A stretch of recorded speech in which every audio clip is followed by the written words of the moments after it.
Just to look at someone with a heart of resilience. A very, very.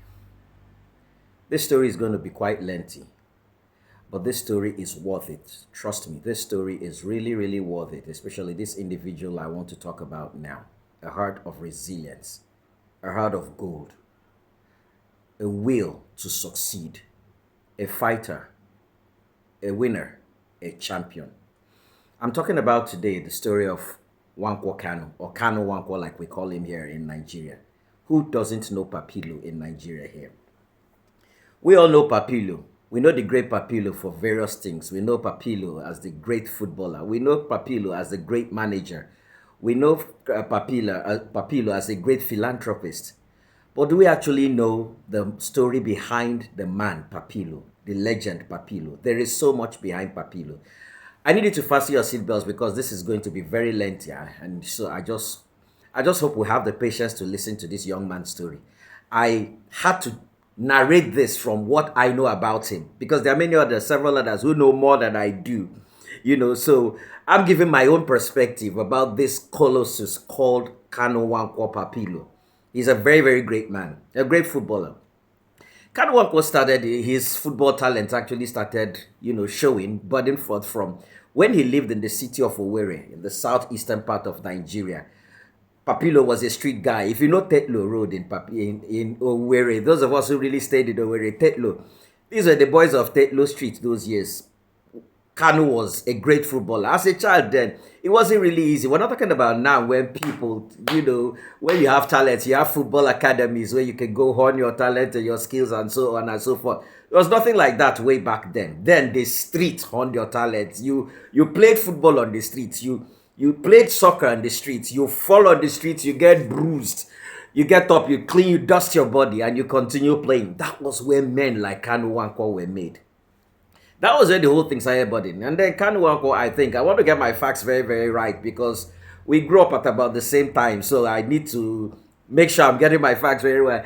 Kanu actually, I think he went to Holy Ghost College in Owerri, and he was among the football team there. So during one of the soccer games they went to play, or the football games they went to play, I think Holy Ghost won that competition that day. They won that competition.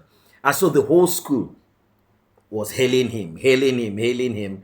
And as they were hailing him, lifted him, carried him on the shoulders, and were like, Papa, Papa, Papilo. That was where the name, actually, Papilo, came from. And so the name stuck like that since then. And, the boy started growing from there. I don't know if you know this guy very well, because if you look at him very well, he's tall and very lanky. So he didn't even have the looks or the movement of a footballer.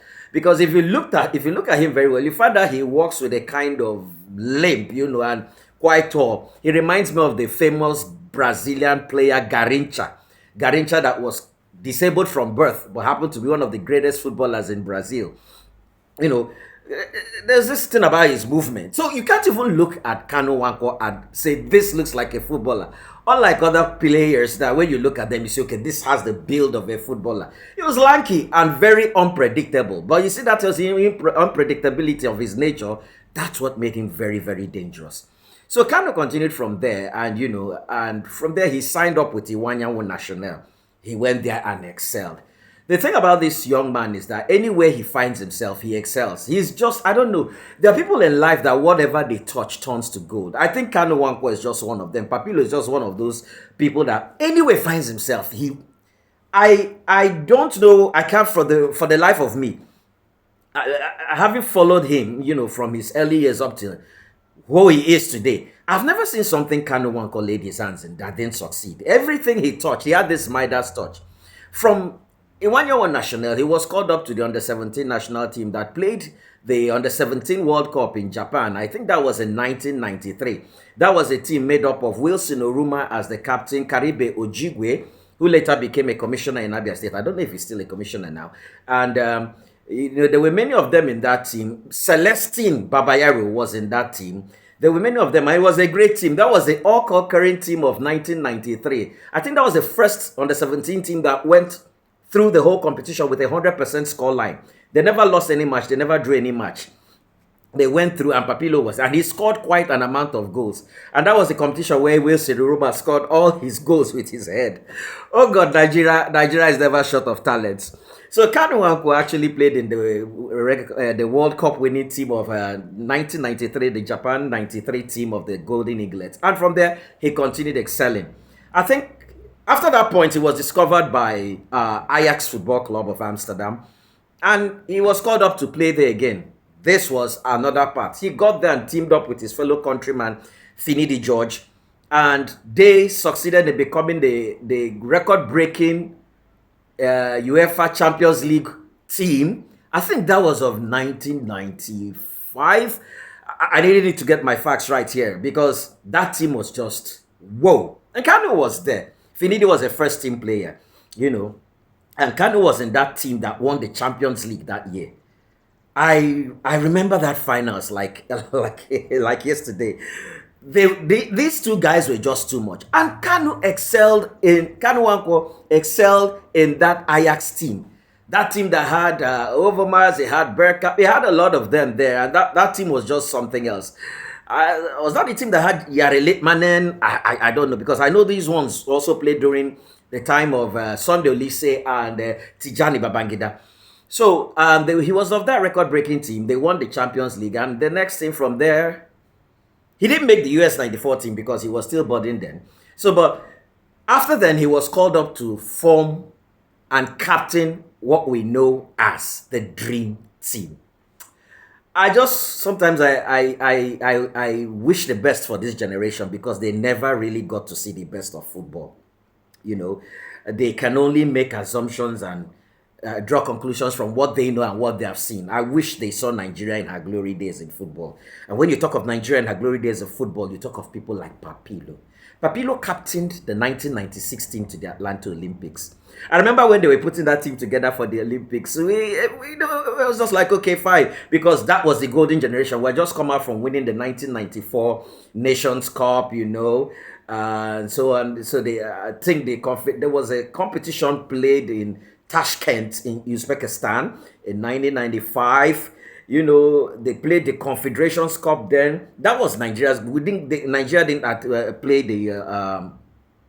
the African Cup of Nations. She was not able to defend her trophy in 1996, which Bafana lifted, which is another story altogether.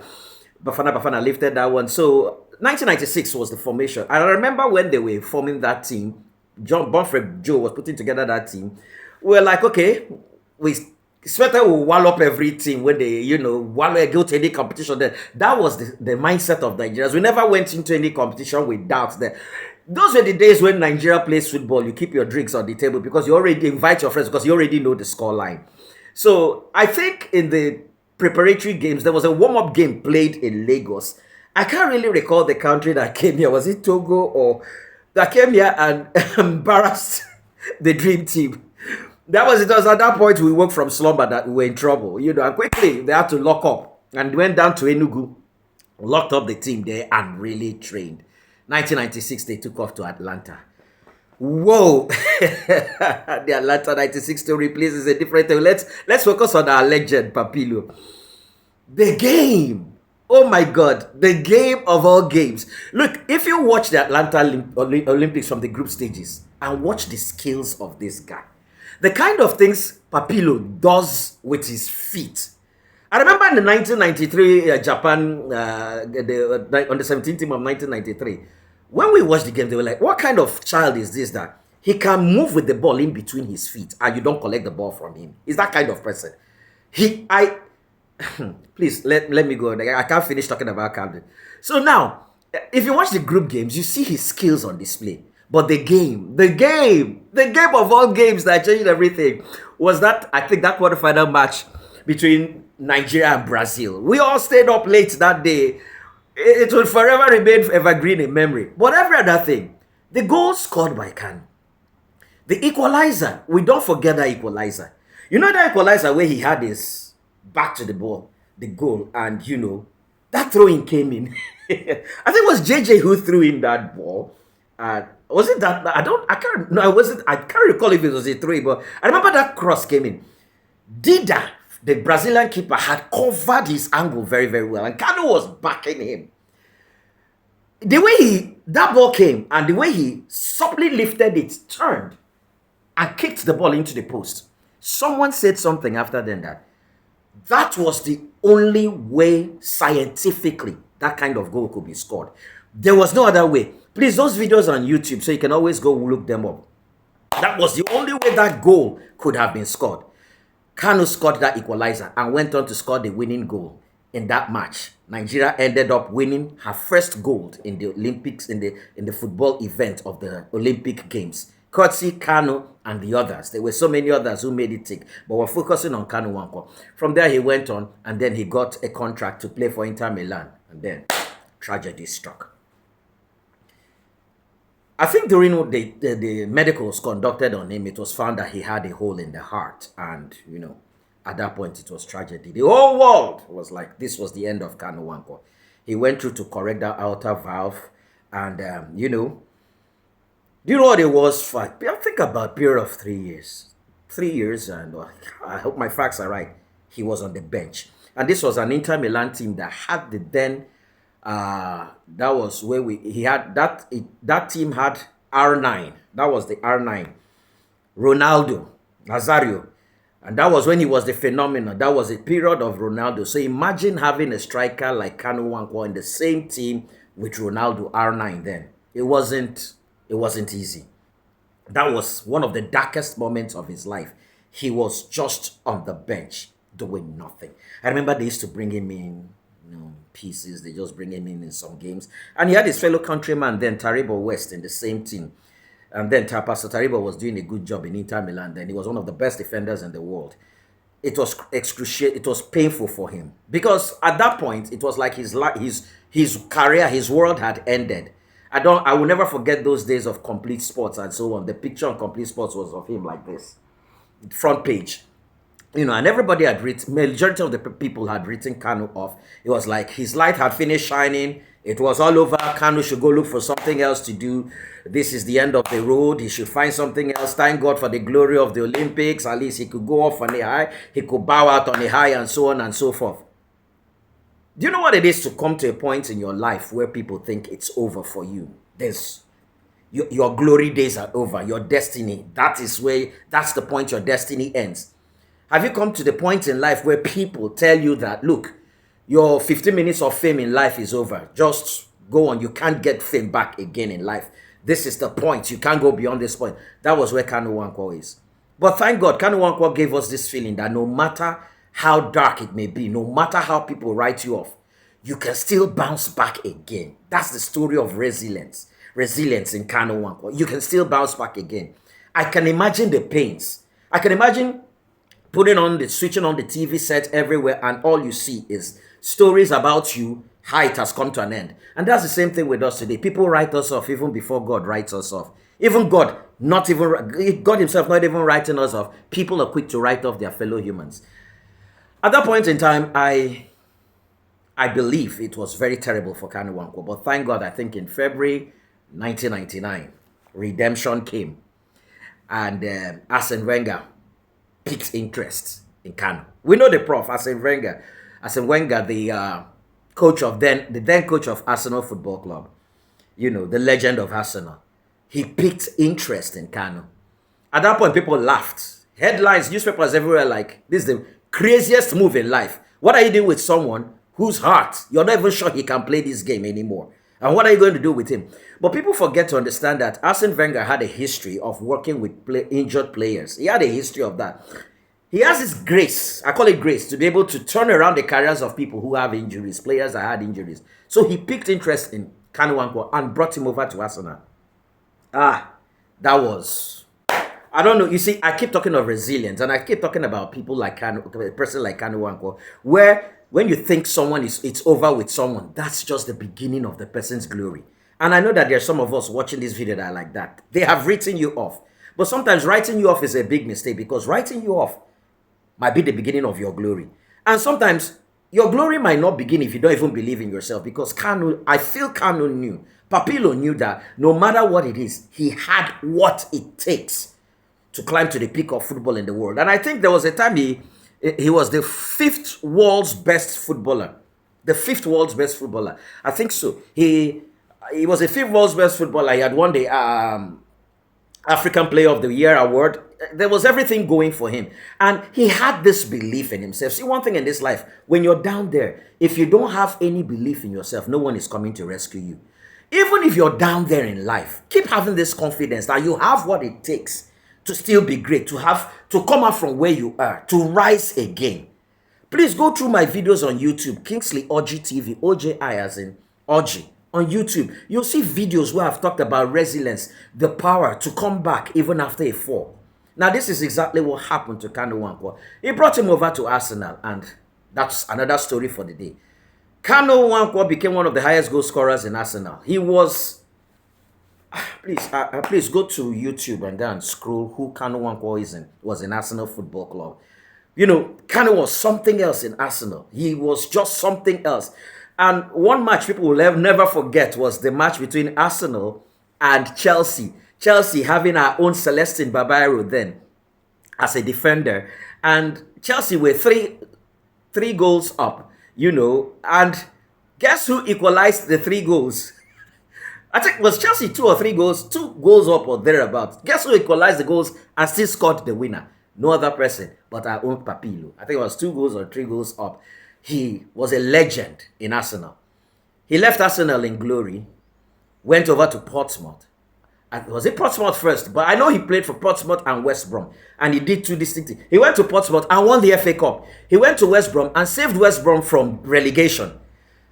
In the national team, it's something else altogether. Kanu Nwankwo has just been a great name. Papilo is a legend, any way you want to look at him. From his experience with the hole in the heart, he formed the Kanu Heart Foundation that has helped in curing heart problems, heart defections in countless number of children and adults across the world. See how people turn their adversity to greatness. Adversity. They turn their adversity to prosperity. They turn their painful stories to stories of encouragement, stories of hope, stories of motivation for people. And that's what I always tell people who go through things. Learn how to turn your pains around to the benefit of mankind. Stop crying over your pains and remaining in your pains. Kanu Nwankwo has been there all along. He has been there all along, helping with the Kanu Heart Foundation. And today he's into football management. And he still plays a lot of novelty matches, football games all over. And he still has the skill. I remember watching a novelty match, Arsenal Legends versus, I'm trying to remember if that was the Liverpool Legend. I saw him play and I was like, why do people like this even retire early? Like JJ and the rest. These kind of guys can still play effectively in present-day Nigerian football teams. Kanu Nwankwo's story is a story of someone who came back from the dead to life again and has done wonders and is still doing wonders. And it's a story of hope to some of us who think we are written off. No, you can turn your adversity around. You can use it to do things to benefit a lot of people in life. You can come back from any situation as long as you believe in yourself. This Kanu Nwankwo story, a heart of resilience, is my own perspective. And please, I'm just trying to give someone out there a reason to stay alive and a purpose for living. Please share this video to anyone. And this is what I do here. Tell stories of hope to give people hope and a reason to stay alive in this Purpose and Passion series. God bless you so much.